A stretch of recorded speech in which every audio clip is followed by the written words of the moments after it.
Contrapunto Primera Emisión. Contrapunto Primera parte. Pero todos los días hay estas cosas en todas partes del país. Usted ve con indignación que el delincuente tiene como antecedentes 5, 10, 15, 20 prisiones con sus consiguientes libertades. Y eso no puede ser. Antes de explicar el proyecto, que lo voy a hacer brevemente porque el meollo ya está dicho, es bueno recalcar que en el municipio de Guayaquil, en el Consejo, esto ha sido acordado por unanimidad. Los concejales de Alianza País y los concejales Social Cristianos y Marea Guerrero, que generalmente coincidimos en nuestras votaciones, porque allí la gente tiene puesta la camiseta de Guayaquil. En Guayaquil se mira la administración municipal mucho más como cívica y administrativa que como política. Pero en este tema acordamos lo lógico. No podía haber diferencia alguno entre nosotros. Y queríamos dar una muestra de unidad para que cuando este proyecto llegue a la asamblea, los asambleístas de todos los bloques tengan la percepción, que es realidad, de que la gente esté esperando medidas como esta. Pues ya esto es insoportable. Y no es deficiencia, como algunos creen, de las autoridades de policía, de las autoridades gubernamentales necesariamente. Allí tendremos quizás que decir falta una política de Estado en materia de seguridad. Eso es otra cosa. Pero si la policía, repito, entrega los reos a la justicia y la justicia, amparada en la ley, en leyes prodelincuenciales, lo pone en libertad, estamos mal. No va a haber seguridad nunca. De manera que esperemos que este ejemplo del municipio de Guayaquil, del Consejo, de unidad por encima de los partidos, por encima de las ideologías, frente al tema de la inseguridad, sea recogido por la Asamblea. Vamos a estar muy alertas para ver quiénes y con qué argumentos están a favor de los delincuentes y en contra de los ciudadanos, a favor de los victimarios y no las víctimas. ¿Ya llegó, ya lo envió a la Asamblea? Ayer lo envié a la Asamblea. Ayer mismo lo envié al presidente de la República como colegislador, pero una delegación de los concejales va a ir a entregar personalmente este proyecto a los coordinadores, como ahora se llama legalmente, a los jefes de los distintos bloques legislativos. ¿En qué consiste el proyecto? Yo decía... Aquí todos van a trasladar. Sí, por supuesto. Respecto de qué delitos, yo decía, lo que tiene que ver con la muerte de las personas, el secuestro de las personas, la violación de las personas y el robo a las personas. ¿Dónde está el famoso truco legal para que salgan inmediatamente? Uno, lo que se llama el procedimiento abreviado. El procedimiento abreviado es que uno de los delincuentes confiesa, en virtud de que confiesa le ponen una pena ridícula, que además luego se la rebajan por una serie de circunstancias, se acabó, a delinquir de nuevo. En este proyecto, respecto de esos delitos, no estamos tocando otros, se suprime el procedimiento abreviado, se lo suprime. Por otro lado, los fiscales se excusan de acusar, porque dicen que no tienen logística, que no tienen tiempo. Bueno, imagínese usted, eso está como ese ministro de Educación, es ministro de Educación, que sabía y lo admitió que estaban abusando de los chicos. Dice, ¿por qué no hizo nada? Porque no tengo dinero para contratar abogados, pero tienen dinero para mantener cualquier cantidad de pipones, digamos. Entonces, acá no hay excusa. El fiscal no puede aducir eso en estos 4 delitos para no acusar. Luego, la prisión preventiva se sustituye por una simple visita a un juez. Eso no se puede suprimir, porque la Constitución establece el derecho al cambio, pero sí se puede limitar, porque la ley lo permite y porque la propia Constitución dice que así como se presume la inocencia, hasta que se pruebe lo contrario, también se garantiza el derecho de la víctima a obtener justicia. Entonces, basado en eso, estamos proponiendo que, salvo que se trate de primera vez y de un delito, digamos, menor, si cabe la expresión para hablar en un idioma que la gente nos entienda, menor, procede. Pero imagínese usted un señor que ha sido detenido 3 veces antes por violar personas, que en la 6ª vez también le van a sustituir la prisión preventiva por una visita al juez para que siga violando. Es un absurdo. Totalmente. Entonces se limita eso. Y por último, el caso de la caducidad también es constitucional. ¿Qué dice la Constitución y la ley? Si un individuo no tiene sentencia en un delito de prisión en 6 meses o en un delito de reclusión en 1 año, va afuera. Y es muy fácil imaginarse lo que se hace para que no exista la sentencia. En un país donde casi no se sentencian las denuncias presentadas. Entonces, no se puede violar la Constitución, pero sí se puede decir que una cosa es que hayan variado las circunstancias de hecho o de derecho de una detención, ¿cierto? Resulta que se descubre que el detenido no es el culpable, sino que se capturó a otro. Bueno, eso es otra cosa, pero por el mero paso del tiempo, sin sentencia, no puede garantizarse la libertad. Entonces, en esos casos lo que se está proponiendo es que el juez tenga la obligación de dictar autocabeza de proceso, ¿no?, con prisión, en forma inmediata. Y con eso se evita jurídicamente este abuso.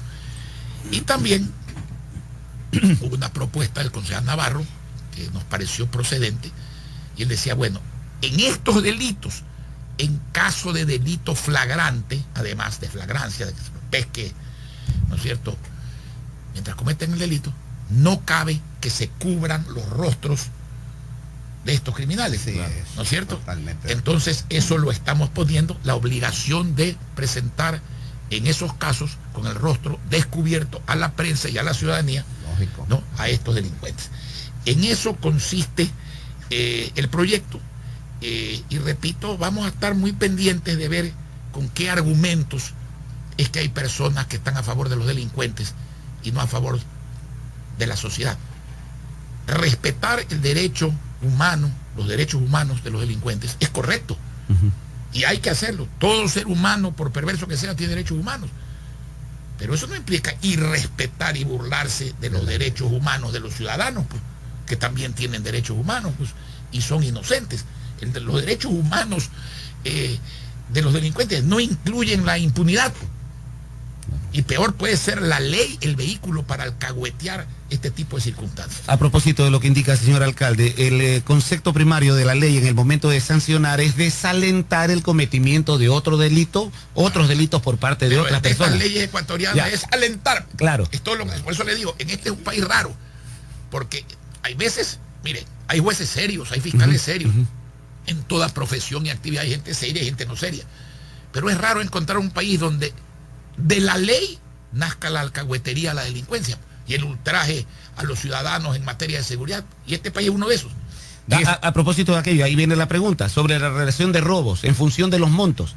Si robas menos del salario mínimo, 1 día en la cárcel o cosa por el estilo. ¿Hay modificación en ese sentido? Porque, insisto, el criterio es desalentar, porque si no, la gente va y... Obviamente, lo que pasa es que yo quiero explicarlo de una manera sencilla, Claro, porque el proyecto obviamente debe tener una exigencia de ribetes de carácter jurídico expresado en la terminología jurídica, con coordinación con otras normas.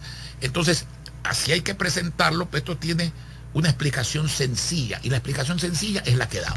Porque ahora si roban menos de $400, ni la denuncia la aceptan. Bueno, es como la droga, pues, ¿no es cierto? Así es, el microtráfico. Sobre eso no hay ninguna ordenanza sobre el microtráfico. Todavía no, pero sobre eso ha presentado el Bloque Social Cristiano un proyecto para abolir esa maldita tabla de consumo, ¿no?, que ha suplido y ha reemplazado a la tabla de multiplicación, ¿cierto? Ahora no se estudia matemáticas, que multiplicar de tabla de multiplicación, sino tabla de consumo. Y eso es una perversidad. Mire usted, antes el tráfico de drogas a ese nivel colegial, etcétera, era primero punible, segundo riesgoso, tercero caro. Con este descubrimiento de que en los propios muchachos están los agentes de distribución, y además hay veces no son ni siquiera imputables porque no tienen la edad necesaria, y encima es gratis. Bueno, ¿a dónde vamos? Yo tengo recorriendo esta ciudad casi a diario desde 1984, cuando fui gobernador de la provincia del Guayas, y hasta hace un par de años o menos la gente le hablaba a uno de sus necesidades, ¿no es cierto?, de todo tipo.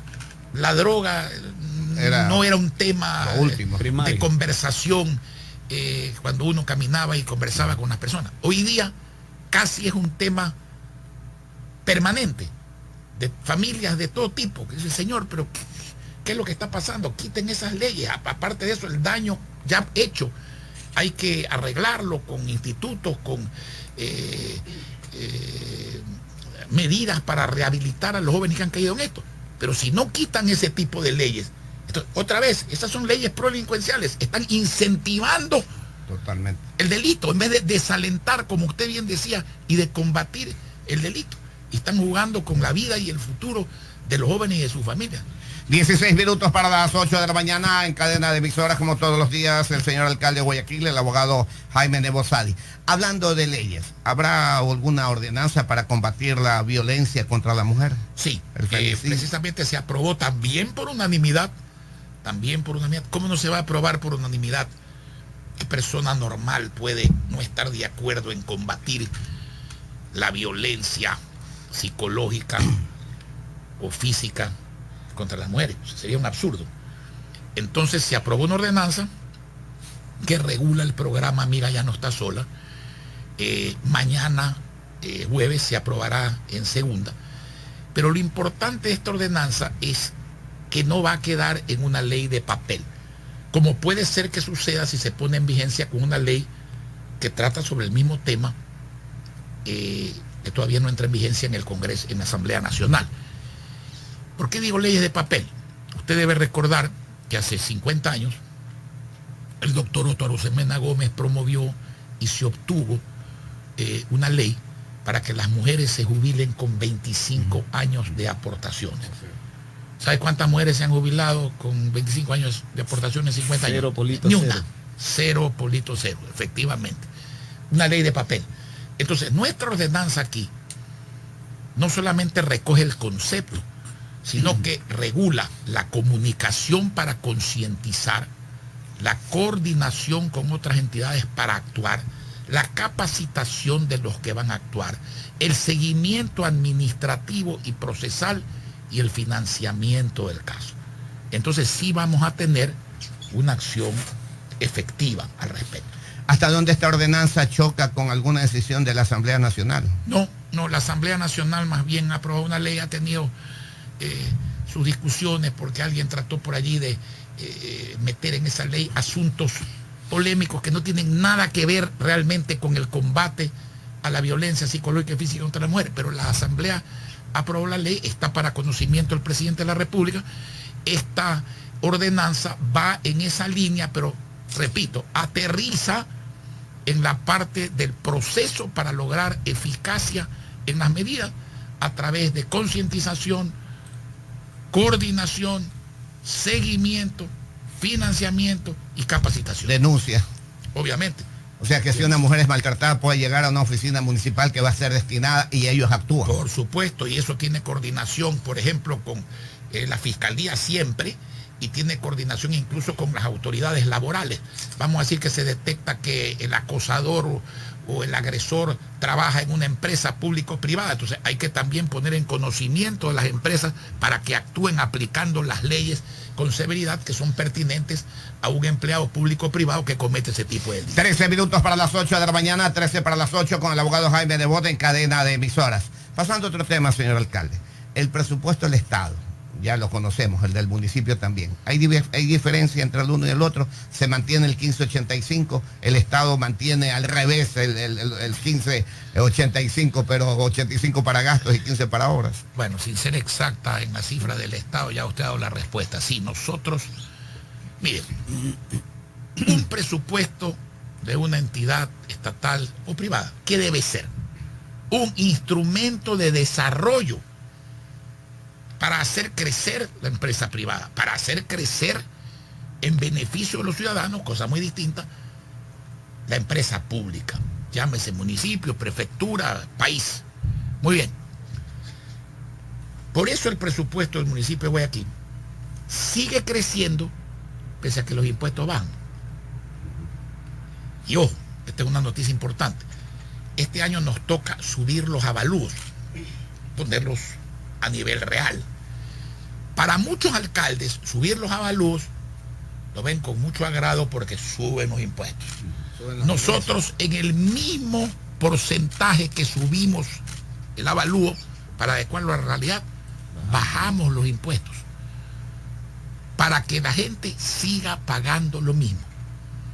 El que usted pague el mismo impuesto hoy que hace 2 años, en el fondo es una rebada de impuestos, porque su propiedad ha subido y para que usted pague lo mismo hemos tenido que bajar la tabla de impuestos. Si usted analiza cuánto de su ingreso usted destinaba a pagar impuestos municipales el año 2000, en mi primera alcaldía, y analiza qué porcentaje de sus ingresos usted destina hoy a pagar impuestos municipales, hoy, 17 años después, es menor el porcentaje de sus ingresos que usted utiliza. Entonces, ahí viene la teoría nuestra. Más impuestos no es más recaudación. Muchas veces en una economía débil, más impuestos es menos recaudación. Entonces, el municipio de Guayaquil sube su presupuesto, se paga lo mismo, porque el avalúo subido tiene una rebaja para efectos de pagar impuestos para que la gente pague lo mismo. Segundo, sí, mantenemos $85 de cada 100 en obra pública y en servicio público, y apenas un poquito menos del 15% para gastos administrativos y gastos laborales. ¿Qué pasa con el Estado? Mire, el Estado pues tiene un abultadísimo porcentaje de gasto. Entonces, el presupuesto del Estado no debe ser un rol de pagos, de deudas y de empleados. Porque entonces, y la plata para el ciudadano, ¿qué han hecho? Allá que yo aclaro siempre, no podemos echarle la culpa a este gobierno de lo que ha heredado. Pero sí tenemos que decirle a este gobierno que debe resolver el problema que ha heredado.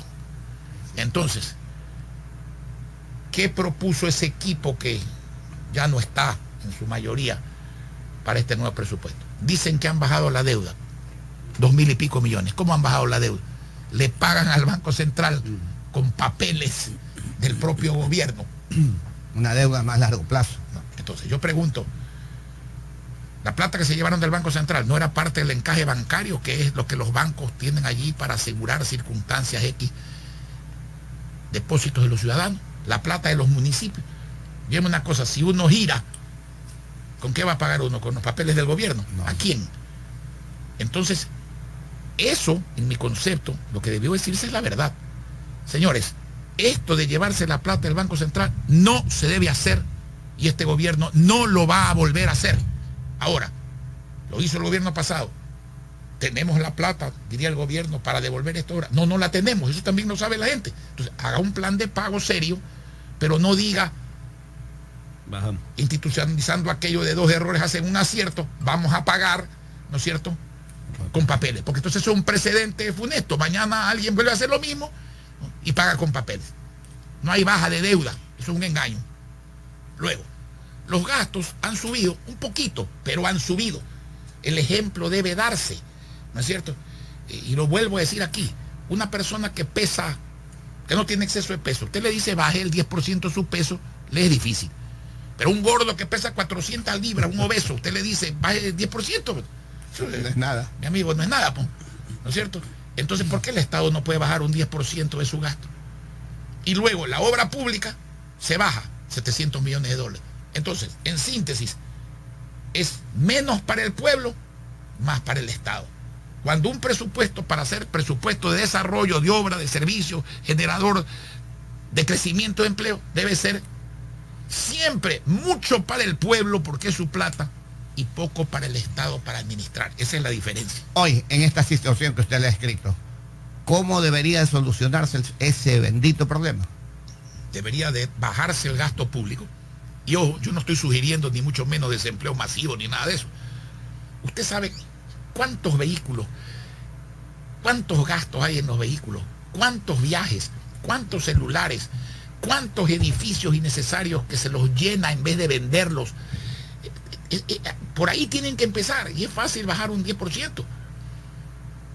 Y luego, como ya no hay el dólar del petróleo, que gracias a Dios está bastante estabilizado, pero difícil que llegue al menos en el corto plazo a donde estaba antes, hay que mirar hacia la inversión privada, darle seguridad jurídica a la inversión privada, darle confianza para que la inversión extranjera y nacional venga, genere crecimiento, genere empleo, y al mismo tiempo al generar crecimiento y empleo, genera recaudación, pues, porque si las empresas actuales venden más y ganan más, y si vienen nuevas empresas y venden y ganan, de ahí sale el IVA y de ahí sale el impuesto a la renta para entrar a las arcas del Estado. Entonces, lo que hay que hacer es muy fácil desde el punto de vista conceptual. Claro, hacerlo y hacerlo bien y cosechar toma su tiempo, pero la decisión correcta no toma tiempo.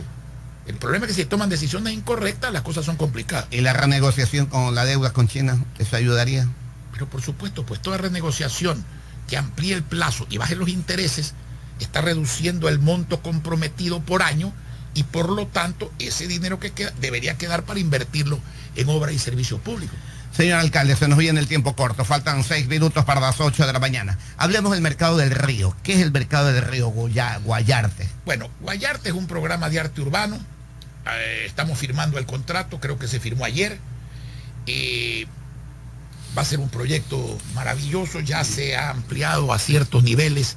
Lo estamos viendo en paredes, lo estamos viendo en muros, lo estamos viendo en faldas de cerros, etcétera. Pero ahora va a tener una instalación propia que está combinada con música y gastronomía, como en muchas ciudades del mundo, en las inmediaciones de la Plaza Armando Romero Rodas, Puente Zigzag, entre las universidades de Guayaquil y la Universidad Católica. Un proyecto permanente que va a significar muchísimo en nivel cultural, en vida diurna y nocturna para la ciudad de Guayaquil. El mercado del río es una muestra permanente de lo que es la Feria de Raíces. Va a estar ubicado en el malecón del río Guayas, encima del centro comercial, con una gran vista a la que se va a acceder, instalación a la que se va a acceder con escaleras eléctricas de intemperie, una gran muestra gastronómica, donde van a estar las huecas, los productores de comida, etcétera, tipo Mercado San Miguel de Madrid. Ambos proyectos, Dios mediante, estarán terminados e inaugurados en las fiestas de octubre del año que viene. ¿Eso es municipal o privado?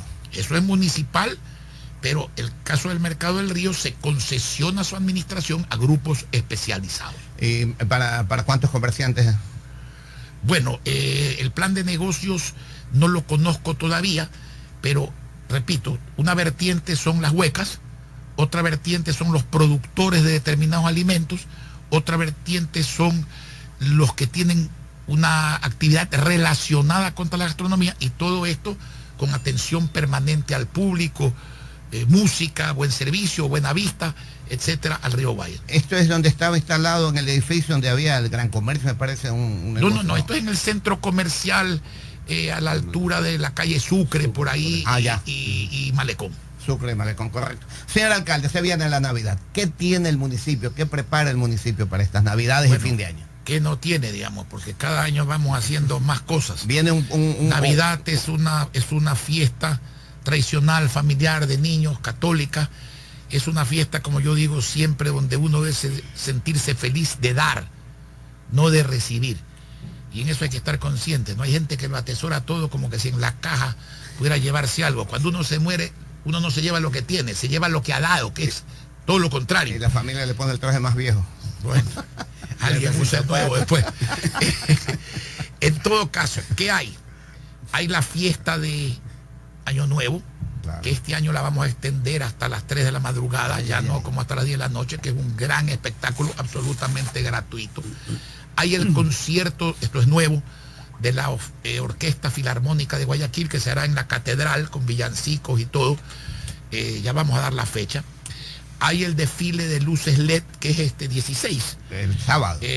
Muy lindo. Ese mismo día en la noche se inaugura una actividad no igual, parecida al esquí acuático, pero estos son acróbatas franceses que hacen desde el agua saltos ornamentales muy altos, además con iluminación LED, de plano que la gente esté alerta a este espectáculo que es realmente... Son 2 noches. Muy bonito. Hay el nacimiento, hay la ciudad navideña, hay los árboles de Navidad, hay la cena para los adultos, la iluminación de hay fuegos artificiales, hay la plaza de la administración iluminada. cada año vamos haciendo más cosas para que la gente pueda disfrutarlas y sobre todo pueda disfrutarlas gratuitamente, cosa que no cae mal nunca y peor en una crisis. Señor alcalde, ¿tienen alguna estadística con todas estas cosas que se vienen haciendo años tras año y más y más y más, de cuántas personas atrae todo esto Guayaquil? Bueno, Guayaquil, la estadística no la tengo en la cabeza, pero lo que sí le puedo decir es que Guayaquil ha pasado desde el año 2000, que tenía cero turismo.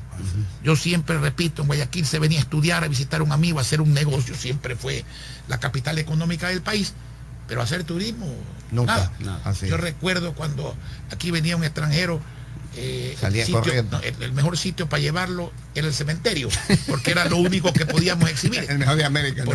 Sí, para mí sí es seguramente el mejor de América, ¿no? Y entonces la gente decía que esta es una ciudad donde los muertos vivían mejor que los vivos, digamos. Pero hoy día es la ciudad más visitada del Ecuador, Guayaquil. Muchos meses tenemos más turistas extranjeros que Quito. Generalmente Quito tiene más turistas extranjeros que nosotros. Pero los turistas nacionales, Guayaquil barre en visitas nacionales que sumadas a los extranjeros hacen que en el conjunto seamos la ciudad más visitada del Ecuador hoy día. Y en buena hora, y hay que seguir cultivando eso, porque eso es empleo, eso es crecimiento económico, eso es autoestima, eso son divisas, dólares que vienen al país. Hay un valor que están cobrando los hoteles para el municipio, 1.50. Es una tasa de turismo. Es una tasa de turismo. Eso va directamente a la empresa provincial de turismo, que como usted conoce, hace un excelente papel. Sí. Ferias de libros, ferias gastronómicas, feria de Guayaquil, etcétera. Y bueno, el turismo, ¿qué es eso? Una serie de eventos de distinta índole debidamente programados para que la gente conozca ese calendario nacional e internacionalmente y pueda visitar. Y no afecta mayormente al presupuesto del municipio. No, de ninguna manera. Porque tiene un otro es independiente y maneja los recursos que antes manejaba la Dirección de Turismo Municipal. Ok, señor alcalde, 8 en punto. Ahora sí nos vamos, se despide el señor alcalde de Guayaquil. Sí, simplemente, aunque habrá una nueva oportunidad el próximo día miércoles, pero una muy feliz Navidad y un buen año que tenemos que hacerlo juntos con la ayuda de Dios para todos quienes me escuchan. El señor alcalde de Guayaquil en cadena de emisoras como todos los días miércoles, el día de hoy, Matriz Radio Sucre. Muchas gracias, compañeros. Este fue un espacio contratado. Huancavilca 830 AM Radio no se responsabiliza por las expresiones vertidas en el mismo. Huancavilca, la H grande de la información.